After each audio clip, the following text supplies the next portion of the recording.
ایک لڑکی نہر کے کنارے وضو کرنے کے لیے بیٹھی۔ وضو کرتے وقت ایک بیگ بہتا ہوا اس کی طرف آ رہا تھا۔ لڑکی کی نظر اس بیگ پر پڑی۔ اس نے بیگ کو پکڑ لیا۔ وضو بنانے کے بعد وہ جب اپنے گھر کی طرف چلنے لگی تو اسے خیال آیا کہ بھلا یہ بیگ نہر میں کیسے آیا ہوگا، اس میں آخر ہے کیا؟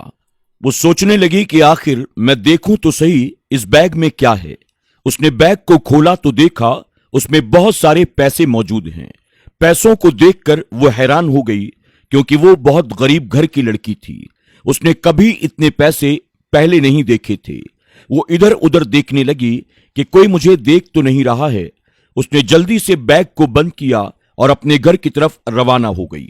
جب وہ گھر کی طرف آ رہی تھی تو اس نے بیگ میں سے کچھ پیسے نکالے اور ایک میڈیکل شاپ پر رکی اور وہاں سے کچھ دوائیاں لے کر اپنے گھر کی طرف روانہ ہو گئی۔ گھر پر پہنچ کر اس نے سب سے پہلے اپنے والد کو وہ دوا پلائی۔ اس لڑکی کے علاوہ اس گھر میں کمانے والا کوئی اور نہیں تھا۔ وہ دن میں کام کے لیے جاتی اور اپنے والد کی خدمت کیا کرتی تھی۔ جب وہ رات کو سونے کے لیے بیڈ پر گئی تو اس کو اچانک خیال آیا، آج مجھے جو بیگ ملا ہے وہ میرا تو نہیں ہے، وہ کسی اور کی امانت ہے۔ میں نے ان پیسوں سے اپنے بابا کے لیے دوائیاں خرید لی۔ اگر اللہ تعالیٰ قیامت کے دن میری پکڑ کرے گا تو میں اللہ کو کیا جواب دوں گی؟ مجھے اس بیگ کو اس کے مالک تک ضرور پہنچانا ہوگا۔ اس نیک دل لڑکی نے بیگ کو پھر سے اچھی طرح سے تلاش کیا کہ شاید اس کے مالک کا کوئی پتہ مل جائے۔ اس کو بیگ میں ایک کارڈ ملا جس پر اس کے مالک کا پتہ لکھا ہوا تھا۔ صبح ہوتے ہی وہ لڑکی بیگ کو اٹھاتی ہے، اپنے بیمار باپ کا ہاتھ چوم کر گھر سے روانہ ہو جاتی ہے۔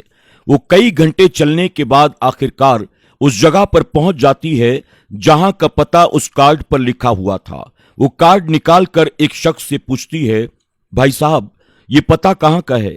وہ اجنبی شخص اس کو پتہ بتا دیتا ہے۔ لڑکی نے اس گھر کے دروازے پر جا کر دستک دی۔ گھر مالک جیسے ہی دروازہ کھولتا ہے، لڑکی کے پاس جو بیگ تھا وہ ترنت اسے پہچان لیتا ہے۔ وہ کہتا ہے یہ بیگ تو میرا ہے۔ اس نے لڑکی کو اپنے گھر کے اندر آنے کی اجازت دی اور کہا، آخر آپ کو یہ بیگ کہاں سے ملا؟ اس کو تلاش کرتے کرتے تو میری جان ہی نکل گئی۔ لڑکی نے ڈرتے ہوئے کہا، میں نے اس میں سے 2000 روپے اپنے بیمار باپ کی دوائیوں کے لیے خرچ کر دیے ہیں۔ میرے پاس آپ کو لوٹانے کے لیے پیسے نہیں ہیں۔ میں ایک بہت غریب لڑکی ہوں، کیا آپ مجھے معاف کر دیں گے؟ اس ظالم نے لڑکی کا شکریہ ادا کرنے کے بجائے اسے غصے سے کہا، تجھے اس کی قیمت چکانی ہوگی۔ تو نے میری اجازت کے بغیر آخر پیسے کیسے خرچ کیے؟ لڑکی نے کہا، قیمت؟ کیسی قیمت؟ ظالم شخص نے کہا، تجھے میرے ساتھ عشق کرنا ہوگا کیونکہ تیرے پاس 2000 روپے واپس دینے کے لیے نہیں ہیں۔ اگر تو یہ کام کرے گی تو میں تجھے معاف کر دوں گا۔ لڑکی نے کہا، بھائی صاحب میں اللہ کی رضا کی خاطر آپ کا یہ سارا مال آپ تک پہنچانے کے لیے بہت دور سے آئی ہوں اور آپ میری عزت کا سودا کر رہے ہیں۔ اس نے لڑکی کی ایک بھی بات نہ سنی۔ وہ ناپاک ارادے سے گھر کا دروازہ بند کر کے لڑکی کے قریب آتا ہے۔ جیسے ہی وہ قریب آیا تو لڑکی نے کہا، اے ظالم شخص، اللہ سے ڈر، وہ تجھے ابھی کے ابھی فنا کر دے گا۔ یہ سن کر اس شخص کے پسینے چھوٹ گئے۔ اس کے دل میں اللہ کا غضب اور خوف پیدا ہو گیا۔